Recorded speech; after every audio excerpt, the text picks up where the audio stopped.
പ്രിയ പ്രേക്ഷകർക്ക് സീരിയൽ ന്യൂസിലേക്ക് സ്വാഗതം. കൂടുതൽ സീരിയൽ ന്യൂസുകൾ അതിവേഗം ലഭിക്കുന്നതിന് ഈ ചാനൽ സബ്സ്ക്രൈബ് ചെയ്യുക. ബെൽ ഐക്കൺ മറക്കാതെ ക്ലിക്ക് ചെയ്യുക. വീഡിയോ ഇഷ്ടമായി എങ്കിൽ ലൈക്ക് ചെയ്യാൻ മറക്കരുത്. ഒടുവിൽ അപ്രതീക്ഷിതമായ പുതിയൊരു തിരിച്ചടി ലഭിച്ചിരിക്കുകയാണ്. ഒട്ടും പ്രതീക്ഷിക്കാതെ അഭിഷേകിന് എത്രയും പെട്ടെന്ന് തന്നെ ഔദ്യോഗികമായി ഒരു രേഖ വിവാഹം കഴിച്ചതിൻ്റെ വേണം എന്നുള്ള കാര്യം ദേവബാല ദേവരാജനോട് ആവശ്യപ്പെട്ടിരിക്കുകയാണ്. അങ്ങനെ സംഭവിച്ചാൽ മാത്രമാണ് എനിക്ക് ഈ വീട്ടിൽ ഉറപ്പായി മനസമാധാനത്തോടെ ജീവിക്കാൻ സാധിക്കുകയുള്ളൂ. അല്ല എങ്കിൽ എല്ലാവരെയും പേടിച്ച് ജീവിക്കേണ്ട അവസ്ഥയാകും എനിക്ക്. അത് ഒരിക്കലും വരരുത് എന്ന് അച്ഛൻ ആഗ്രഹിക്കുന്നുണ്ട് എങ്കിൽ അങ്ങനെ ഒരു രേഖ എനിക്ക് എത്രയും പെട്ടെന്ന് തന്നെ ഉണ്ടാക്കി തരണം. അല്ലെങ്കിൽ എന്നെ ആക്രമിക്കുന്നതിനായി ഇനിയും ആളുകൾ വരും. പോലീസിൽ കംപ്ലൈന്റ് ചെയ്യാൻ പോലും രേഖകൾ ഇല്ലാത്തതിനാൽ എനിക്ക് പറ്റാത്ത അവസ്ഥയാകും. അതുകൊണ്ട് തന്നെ ഇനി അങ്ങനെ വരരുത്. എത്രയും പെട്ടെന്ന് തന്നെ രേഖകൾ രജിസ്ട്രാർ ഓഫീസിൽ പോയി ശരിയാക്കണം. രജിസ്റ്റർ ഓഫീസിൽ രജിസ്റ്റർ ചെയ്യണം മാരേജ്. ഈ കാര്യം അറിഞ്ഞതിനെ തുടർന്ന് എന്താണ് ദേവബാലയോട് പറയേണ്ടത് എന്നറിയാത്ത അവസ്ഥയിലാണ് ദേവരാജൻ വന്നു നിൽക്കുന്നത്. എന്തൊക്കെയാണ് തൻ്റെ മകൾ പറയുന്നത് എന്നുള്ള കാര്യം പോലും അയാൾക്ക് മനസ്സിലാകുന്നില്ല. എങ്ങനെയാണ് ഇവളെ കാര്യങ്ങൾ പറഞ്ഞ് മനസ്സിലാക്കുക എന്നുള്ള ചോദ്യവും ബാക്കിയാവുകയാണ്. ഇനിയും ഈ കളി മുന്നോട്ട് കൊണ്ടുപോകാൻ സാധിക്കുകയില്ല എന്നും ദിനംപ്രതി കാര്യങ്ങൾ മോശമാവുകയാണ് എന്നും ദേവരാജൻ തിരിച്ചറിയുകയാണ്. ഇതേ തുടർന്ന് ദേവബാലയുടെ ആവശ്യം അറിയാനിടയാകുന്ന അഭിഷേക് ആകെ ഞെട്ടിപ്പോകുന്നു. എന്തൊക്കെയാണ് അവൾ ഈ കാട്ടിക്കൂട്ടുന്നത്? എന്തൊക്കെയാണ് അവൾ ആവശ്യപ്പെടുന്നത്? ഇതെല്ലാം ചെയ്തു കൊടുക്കാൻ സാധിക്കുന്ന കാര്യമാണോ? അവളുടെ അസുഖം കാരണമാണ് ഈ വിട്ടുവീഴ്ചയ്ക്കെല്ലാം ഞാൻ തയ്യാറാകുന്നത്. നിങ്ങളുടെ താല്പര്യങ്ങൾക്കനുസരിച്ചുകൊണ്ട് കുട്ടികളി കളിച്ച് മുന്നോട്ട് പോകുന്നത്. പക്ഷേ ഇപ്പോൾ ലിമിറ്റ് ക്രോസ് ചെയ്താണ് കാര്യങ്ങൾ പോകുന്നത്. ഇതൊരിക്കലും അംഗീകരിക്കാൻ എന്നെക്കൊണ്ട് സാധിക്കുകയില്ല. എങ്ങനെയാണ് ഞാൻ ഇതെല്ലാം അംഗീകരിക്കുക? നിങ്ങൾ തന്നെ പറയൂ എന്ന് വ്യക്തമാക്കിയതിനെ തുടർന്ന് ദേവരാജൻ, എനിക്ക് അഭിഷേകിന്റെ അവസ്ഥ മനസ്സിലാകുന്നുണ്ട് അഭിഷേക്. ഞാൻ എങ്ങനെയെങ്കിലും പറഞ്ഞ് അവളെ കാര്യങ്ങൾ മനസ്സിലാക്കാൻ ശ്രമിക്കാം. ഇപ്പോൾ അവൾ എന്തൊക്കെയാണ് കാണിക്കുന്നത് എന്ന് എനിക്ക് തന്നെ മനസ്സിലാകുന്നില്ല എന്നുള്ള കാര്യവും സത്യം തന്നെയാണ് എന്ന് അയാളും സമ്മതിക്കുന്നു. പക്ഷേ ഇതേ തുടർന്ന് ഇപ്പോൾ അങ്ങനെയുള്ള രേഖകളൊന്നും ഉണ്ടാക്കേണ്ടതില്ല എന്നും കാര്യങ്ങൾ പിന്നീട് നോക്കാമെന്നും രാജൻ ചെന്ന് കണ്ട് ദേവബാലയോട് പറയുന്നുവെങ്കിലും ദേവബാല അതൊന്നും അംഗീകരിക്കാൻ തയ്യാറാകാതെ അച്ഛന് സാധിക്കില്ല എങ്കിൽ ഞാൻ അത് ചെയ്തു കൊള്ളാം എന്ന് പറഞ്ഞിരിക്കുകയാണ്. അപ്രതീക്ഷിതമായ ഈ സംഭവം തിരിച്ചടിയായതിനെ തുടർന്ന് എന്താണ് പറയേണ്ടത് എന്നറിയാത്ത അവസ്ഥയിലാകുന്നു ദേവരാജൻ.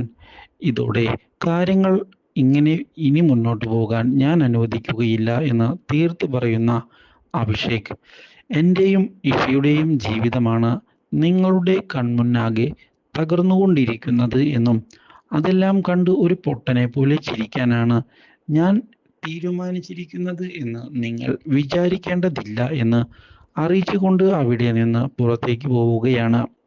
ഇതേ സമയം ആരാണ് ദേവബാലയെ ആക്രമിച്ചത് എന്നുള്ള കാര്യം അന്വേഷിച്ച് കണ്ടെത്തണമെന്ന് ഗായത്രി തീരുമാനമെടുക്കുകയാണ്. ഒരിക്കലും അഭിഷേക് അങ്ങനെ ചെയ്യാൻ സാധ്യതയില്ല എന്നുള്ള കാര്യം എനിക്കുറപ്പാണ്. അവൻ അങ്ങനെ ചെയ്താൽ അതിൻ്റെ ഭവിഷ്യത്ത് അവന് കൃത്യമായി അറിയാം. അതുകൊണ്ട് തന്നെ ഇതിന് പിന്നിൽ കളിച്ചത് മറ്റാരോ ആണ്. ഇതോടെ അന്വേഷണം മുന്നോട്ട് കൊണ്ടുപോകുന്നതിനിടയിലാണ് അഭിഷേകിന്റെ അച്ഛൻ ജയരാമൻ വീടിന് പരിസരത്ത് ചുറ്റിക്കറങ്ങുന്നതായി മനസ്സിലാക്കാൻ സാധിക്കുന്നത്. ഇതോടെ ആകെ ഞെട്ടിപ്പോവുകയാണ് ഗായത്രി.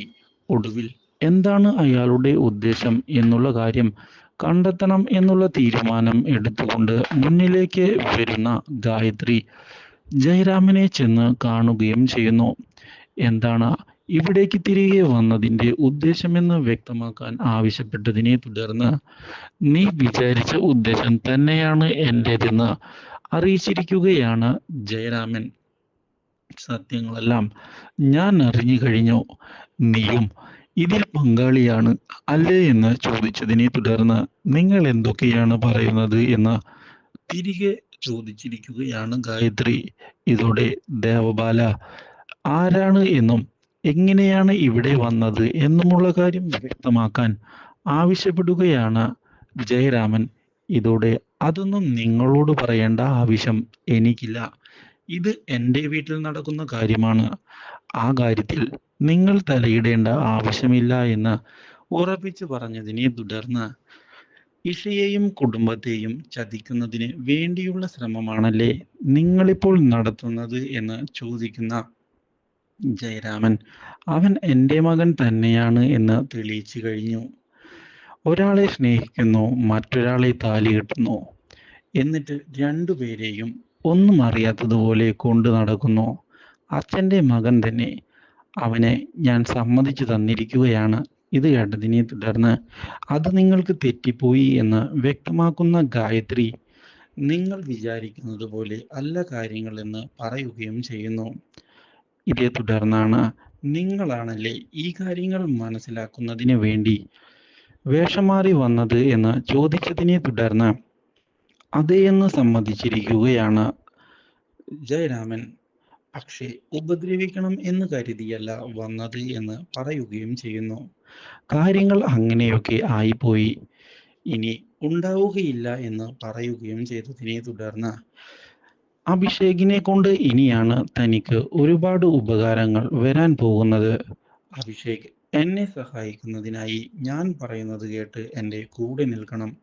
ഇത് കേൾക്കുന്ന ഗായത്രി ഒരിക്കലും നിങ്ങളുടെ ആഗ്രഹം നടക്കുകയില്ല എന്ന് വ്യക്തമാക്കുകയും ഇനിയും എൻ്റെ വീടിന് മുന്നിലേക്ക് കയറി വന്നാൽ പിന്നെ പോലീസായിരിക്കും നിങ്ങൾക്ക് നേരെ അന്വേഷണവുമായി വരുന്നത് എന്നുള്ള താക്കീത് നൽകി പോകാൻ ശ്രമിച്ചതിനെ തുടർന്നാണ് ഞാനിപ്പോൾ സ്റ്റേഷനിൽ പോയാൽ സത്യങ്ങളെല്ലാം ഇഷയും അതുപോലെ തന്നെ റാംമോഹനും അറിയും എന്നുള്ള കാര്യം കൂടി ഓർമ്മിക്കാൻ പറയുന്നത്. ഇത് ഗായത്രിക്ക് തിരിച്ചടി ആവുകയാണ്. പക്ഷേ ഇതിനിടയിൽ രാഹുലാകട്ടെ പുതിയ ചതികൾ മെനഞ്ഞുകൊണ്ട് മുന്നിലേക്ക് വരികയാണ്. ഒരിക്കലും അഭിഷേകിനെ ഇഷയെ സ്വന്തമാക്കാൻ താൻ അനുവദിക്കുകയില്ല എന്നുള്ള കാര്യം രാഹുൽ ഉറപ്പിക്കുകയും ചെയ്യുന്നു. Do like, share and subscribe.